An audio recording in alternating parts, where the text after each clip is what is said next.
Hi friends, it's Audrey from Odds and Ends, and welcome to a new hashtag. This one is hashtag Steampunk Adventures, and it's hosted by Polly's Pretties Coloring and Crafting. And I wasn't 100% sure if I was going to jump right into another daily. And while I'm not filming every day. I'm getting to the busy time of work. I know I'm only going to have energy to craft on the weekends, and I don't have time to film individual pieces. So I think I'm going to film twice a week, and I'm going to show you the first 4 prompts today. And then it'll be like 3 or 4, depending on how many I get done for the next set. So there are 16 prompts because we're only doing the March 1st to the 16th. And each day that you choose to participate, there are 2 prompts. You can either make 2 things or you can combine both the prompts together. It's preferable that you combine them together, and you can do junk journaling, art journal, painting, crochet, needlepoint, drawing. You can do any kind of artistic endeavor you want. It's not just paper crafting. It's anything that floats your boat. Just share it with the hashtag Steampunk Adventures, and the S and the A are capitalized. And I'll tell you the first 4 of the prompts. Number 1 was torn paper in gears. 2 is teal or turquoise with Steam City. 3 is the color brown and your Steam hero. And number 4 is treasure and a monstrous thing. So those are the 4 I'm going to show you today. And my inspiration for steampunk, to me, I could think of 5 movies in my past that scream the feeling I am trying to, convey here. Tank Girl with Lori Petty came out in 1995. Waterworld, 1995 also, with Kevin Costner and Dennis Hopper. And another Dennis Hopper movie, 1993, Super Mario Brothers. And then Mad Max with Mel Gibson, the whole series basically, and Wild West with Will Smith. And this is funny because I wasn't sure if I was going to do like a junk journal theme journal, or if I was going to do individual cards and use them for something else. And then when I was looking through my papers, I realized that I had won this pocket album, and it's meant for photographs. I won this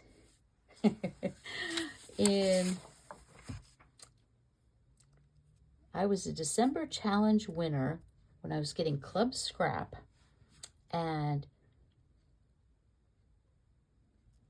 the order date was January 23rd, 2007. They shipped it February 15th, 2007. This is 18 years for me to put this thing together, and I've had it, and I can't even tell you how many times I have moved, and I have moved this. And this is why I'm doing these challenges, to use up my product. I have way too much stuff. Now, yes, of course, I have to buy a few little things here and there, a cut and collage book, a few new pens, some glue, the things that wear out and dry up.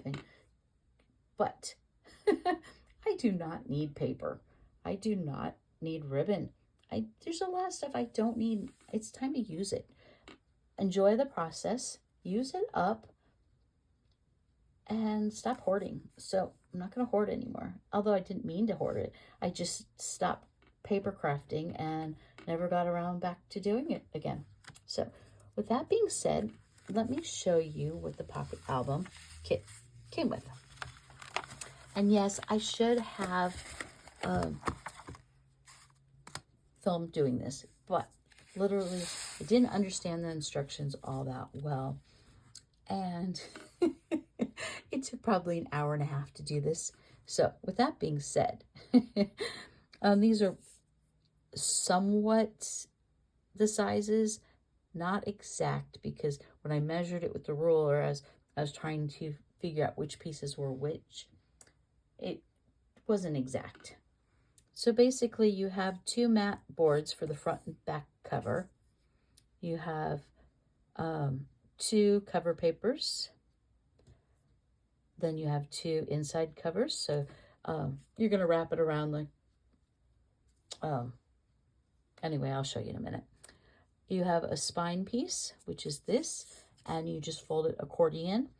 And it says it's 7 by 11.5, but it wasn't. It was 12 inches. Anyway, each one of the little folds is 3/4 of an inch. So then there was some translucent inside pages. This is supposed to be for a photo album. And we're not doing a photo album, but they make really good pockets. So we're doing it that way. And I'm not using the translucent paper. I don't know if I won't use it at all, but I'm not going to use it the way they wanted me to. And 1 yard of ribbon. So that being said, here's the spine, and it's in accordion, and it was 12 inches, and you fold it like this every 3/4 of an inch. The directions say fold spine in half again, and half again, etc., until you've created 0.75 inches accordion style folds. Okay, and then I'll show you the back.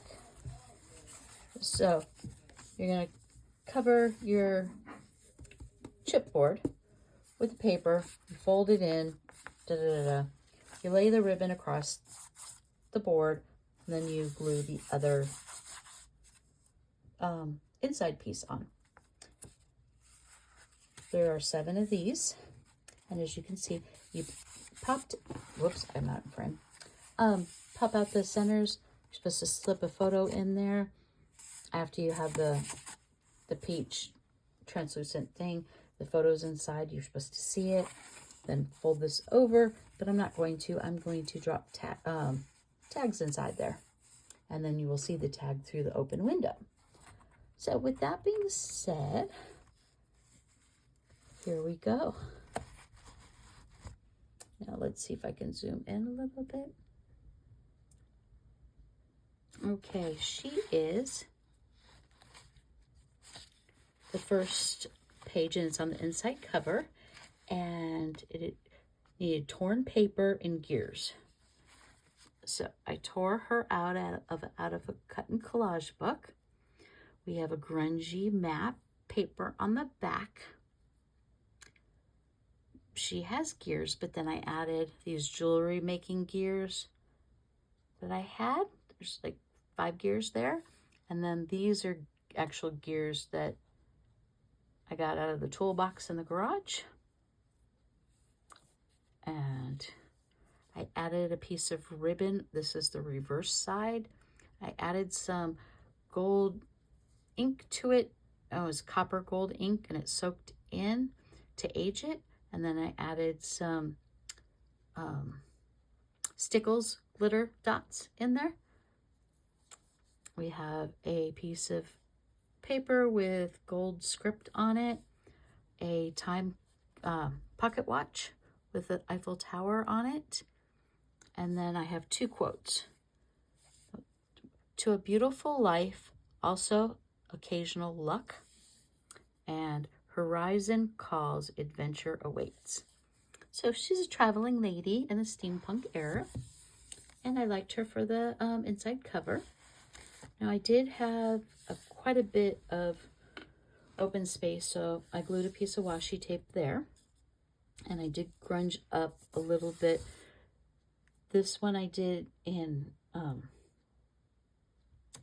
teal, and this one I did in turquoise. Okay, so this is teal or turquoise and Steam City, and I wanted them to I like the two sides matching when they're open to each other. So this is a little steam city inside of a mason jar. And the lid of the mason jar, I put some ladder ribbon on there. I added some the raised little foam dots and put this crescent moon glued down to a black iridescent and a silver iridescent star. Added a green copper oxidized skeleton key. Added the quote, "They don't have a choice, but you do." And the bottom quote is, "Everything you can imagine is real." That's at the bottom.